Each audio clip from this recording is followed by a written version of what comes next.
आप ब्लश कैसे करते हैं? ऐसे मुश्किल से फिल्में बनती हैं जो I think as a producer मैं जब बनी हूँ मैंने रियलाइज़ किया है कि कितनी मुश्किल होती है उसमें एक्चुअली। मुझे ना कैंटीन बड़ी पसंद थी। हम लोगों को ना सस्ते में सब कुछ मिल जाता है तो लगता था कि हाँ हम कितने अलग हैं, हमको सस्ते में चीज़ें मिलती हैं। एक एंकर के तौर पे मेरे लिए सबसे मुश्किल वक्त है, क्योंकि आप नेताओं से मिलते हैं, एक्टर्स से मिलते हैं, सवाल पूछते हैं, लेकिन फिर आप एक ऐसी एक्टर से मिलते हैं जिसके आप फ़ैन हैं, तो आपको समझ में नहीं आता कि आप ब्लश करें कि सवाल पूछें। अनुष्का शर्मा को आपने अलग अलग रोलों में देखा। मेरे लिए वो बहुत अजीज़ हैं क्योंकि उन्होंने NH10 जैसी फिल्म बनाई और फिल्लौरी जैसी फिल्म बना रही हैं। अनुष्का, बहुत सारा थैंक यू। फिल्लौरी के बारे में बताइए। Thank you. आप ब्लश कैसे करते हैं? ऐसे तो फिल्लौरी एक फिल्म है जो पंजाब में बेस्ड है। हमारी सेकंड प्रोडक्शन है हमारी कंपनी की। मैंने 3 साल पहले हमने अपना प्रोडक्शन हाउस शुरू किया था, क्लीन स्लेट फिल्म्स, एंड हमारी पहली फिल्म NH10 थी जो बहुत ही critically acclaimed and it was a box office success also for the kind of budget in which it was made. और आज हम लोग अपनी दूसरी फिल्म रिलीज़ करने वाले हैं विद इन 2 years। तो आई थिंक ये एक बहुत ही बड़ी बात है हमारे लिए, बिकॉज बहुत मुश्किल से फिल्में बनती हैं जो I think as a producer मैं जब बनी हूँ मैंने रियलाइज़ किया है कि कितनी मुश्किल होती है उसमें एक्चुअली। एंड फिल्लौरी एक ऐसी फिल्म है जिसके बारे में ना मैं कुछ ज़्यादा ठीक से बता नहीं पाऊँगी क्योंकि बहुत ही अटपटी सी फिल्म है। और कुछ भी ज़्यादा बोलना इसमें आप आप ठीक से एक्सप्लेन नहीं कर पाएंगे पिक्चर को। बट हम इतना बोल सकते हैं कि बहुत ही फ़न क्वर्की फिल्म है, रोमांटिक है और उसमें बहुत ही क्वर्की कॉमेडी है।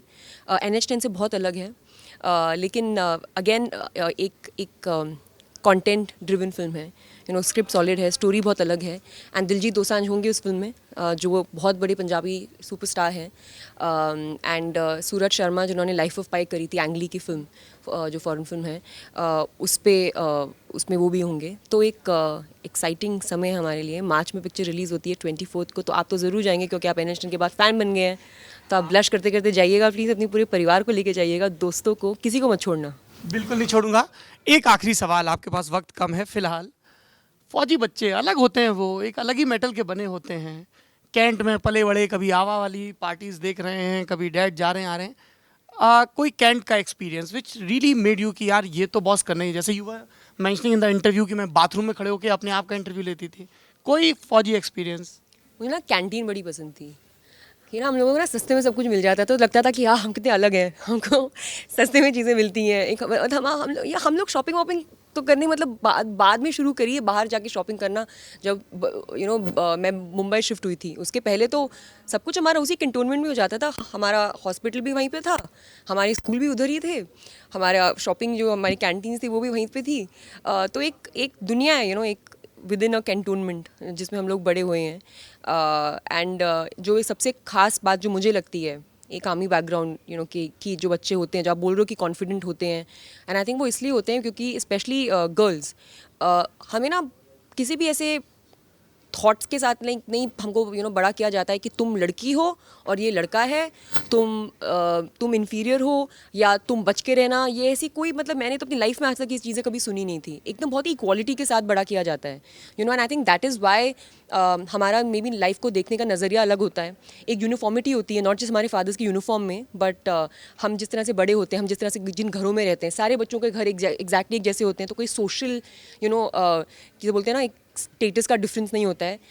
तो आप एक्चुअल चीज़ों में फोकस कर सकते हैं। जो आप actual character development and personality development पे आपका फोकस होता है। बहुत इनकरेज किया जाता है कि खुल के बात करो, अपने ओपिनियंस बाहर लोगों को बताओ। अगर आपको कुछ फील है, कुछ फील करते हो किसी चीज़ के बारे में, तो be open about it and speak about it.